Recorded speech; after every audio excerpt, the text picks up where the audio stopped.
Good day, folks. This is Greg Judy at Green Pastures Farm. I'm standing in the middle of one of our sheep pastures, and this is the one that was completely burned up. It was completely brown, clear up until August 2nd. Today is August 26th. So, rain makes a difference. I mean, all this stuff you see here across this whole field, this was all brown. Everything was brown. This would have been a field that we were gone to Canada in June, and Isaac came in here, and there's a whole bunch of just little sprouts, and it just looked kind of rough, and Isaac mowed it. He took brush hog and got this paddock and that one. That was the only ones he did. The rest of them he didn't do. We only brush hog about 10 to 15% of all of our farms in a summer. And usually it's sprouts, but trying to knock them back a little bit. But look at these leaves. I mean, most sheep are gonna do backflips when they come in here. But look at that one. There's some serious, like big old kale leaves almost. Look at that. Sheep are gonna have a heyday on that. There's some more. I bet you could eat that. Looks good enough to eat.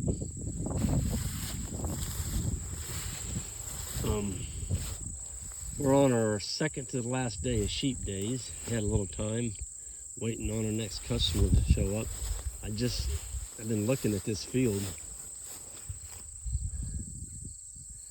Jan and the boys are up there waiting on our next customer to show up. But I've been looking at this field for the last 2 days. I gotta go out here and look at it a little closer. This is unbelievable. Look how thick it is. I mean, they're just, you can't even get to the ground. My goodness. Holy moly. Whew. Folks, we are gonna grow some winter stockpile. We were sitting there yesterday and got just pounded with rains. First rain we'd had since, let's see, it started on August 2nd. We got 11 days. So it'd be August 12th, and yesterday was the 26th. So it'd been 14 days, 2 weeks. And it was hot. Golly, it was hot. It felt more like Mississippi, Alabama weather. The humidity that one day was 93%, according to my phone. You could drink the air. You woke up in the morning, everything was just covered with water, which is not a bad thing, you know, from all that humidity. Here's our, there's some bare ground right there. That's where we trenched in our quick couplers. Look at that, it's pretty much healed in. There's one little spot right here where I'm standing. That's the only bare ground you're gonna see on this whole pasture, right there. And that will grow over with grass in time. But right here where this birdhouse is, we now have a quick coupler. We got water. Can't hardly see it. That's why I put a birdhouse here. There's a quick coupler under that. There it is.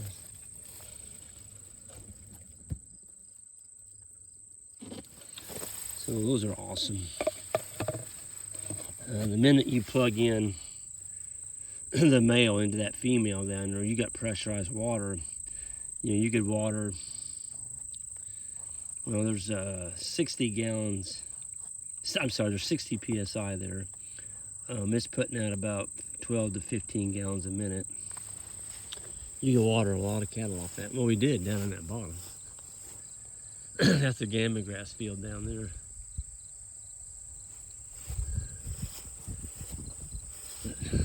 Golly, I just can't believe it. How much grass we've grown in 14 to 15 days since the rain stopped. I mean, it rained for 11 days in a row. Okay, it was the heaviest. It was the most rainfall it was the second most rainfall in history in Missouri, in central Missouri, since they've been keeping records. We don't get rain in August. Typically we'll get some rain in July, but usually August you just think of as a really dry, hot month. Well, it was hot, but we got the moisture, and this is what you get when you get moisture. Look at that. Big blue stem. Big old blue stem clump growing right out of that fescue. That's kind of neat.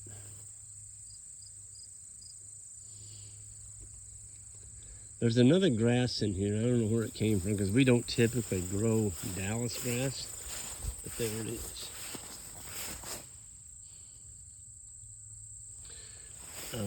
This field and the next one over, over by those trees, it's got Dallas grass in it. I don't know where it came from because we don't typically grow that grass here in Missouri. But tell you what, look at the seed. Look at the seed heads on that coming up. Yep. I tell you what, I don't care if I'm a cow or a sheep or a goat, I'm gonna be pretty happy out here. But we're being careful. We're not overgrazing. We're moving the animals. We've actually increased the size of our paddocks now because we are. This is August. Well, today's August 27th. Where did the month of August go? I don't know. Gone. It's gone. Almost. But sheep, we've got our last remnant left up here. We started out a couple days ago, we had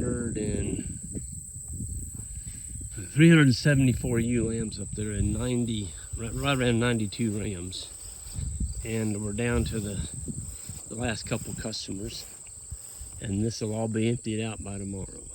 So, but we sold a bunch of guard dogs too.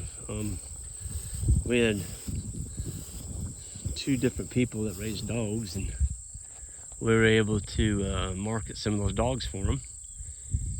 And then we had some of our own. They're all gone. All the dogs are gone. Except for that auction I've got going. It started on Saturday. Actually, I think I posted that Friday night. And there's 48 good ewes in there. Older, they're 2 to 3 year old. And 26 ewe lambs. And then we're gonna be providing the rams some really nice St. Croix cross parasite resistant rams. But folks, this farm used to be all multiple rose bushes and a lot of weeds on it. And the sheep have really put the hammer on it. The only place a multiple rose bush can survive is right here, around this hot wire. And they don't do so good around here because the sheep just absolutely nail them. Here's some of the ewes right there. There's some more over there. I think there's about 45 or 50 left in here. We put shade down for them. And we're lucky we got some trees growing in our corral now. And one of them is a wild plum tree. They like wild plum, by the way. And the rams are in a separate pen up there by that blue tarp, keeping them separated. Isn't that a pretty sight though? Just green, lush forage as far as the eye can see. I think that's pretty darn cool.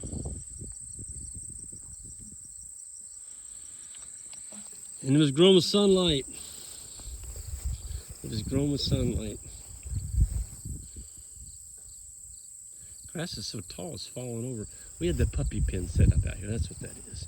So all this traffic, people coming to get their pups. We had electric net set up right around that tree so that puppies could have shade. And we just loaded the last puppy about an hour ago. So we're out of puppies. They were some good looking dogs, man. Whew, good looking dogs.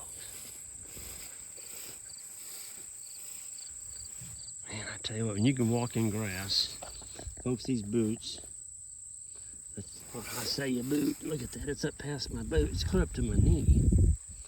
That fescue leaf right there would be 2 foot long, and they're still growing. There's some more of that Dallas grass right there. Look how wide those leaves are. Golly. Gonna be some fine eating in here. Mighty fine eating. You know, this is a 2 to 3 pounds a day gain kind of forage right here. That's how good it is. It's got a little bit of giant ragweed. Like right here's one. That sucker there is toast. They're gonna eat that. So if you got a lot of weeds in your pasture, folks, sheep are the way to go. You need to check out that auction we got going on our website, greenpasturesfarm.net. It's going to be ending on this next Friday. So you need some good sheep. No worms. They've never been wormed. No hoof trimming, of course, no shearing, no tail docking, no grain. Flocks in Alabama, I don't think he's even fed them any hay. They're from some of our stock, and just a really nice looking bunch of sheep. And he's got 2 wonderful guardian dogs. These are trained guardian dogs, and they will be sold as a pair. Not gonna split them up. Lady and Cujo, they work together as a team, and the owner was emphatic about keeping them together. I don't blame him. You got a good team, don't mess with success. If it works, leave it alone. Leave it alone.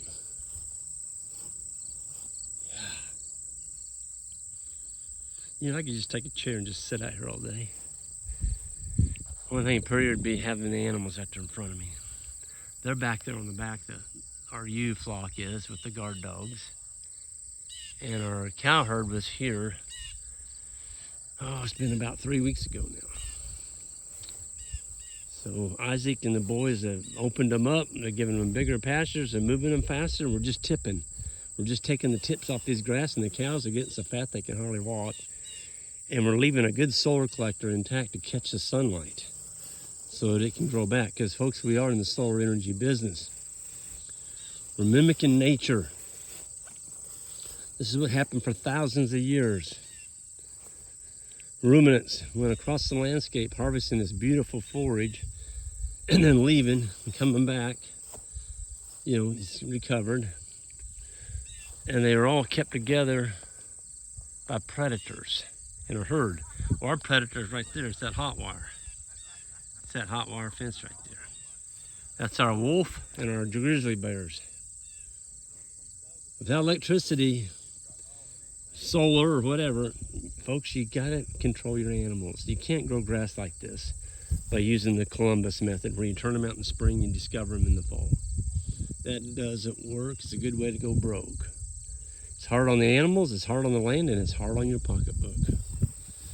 So if you're gonna get into animals and moving them and rotating them, that's where it's at, folks. If you're not willing to do that,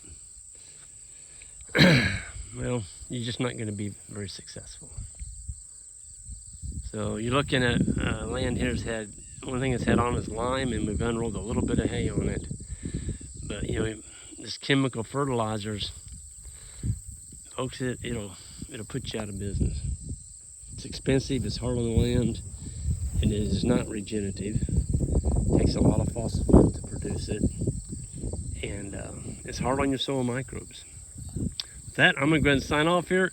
Those of y'all new to the channel, hit that subscribe button on the way out if you would. I'd appreciate it.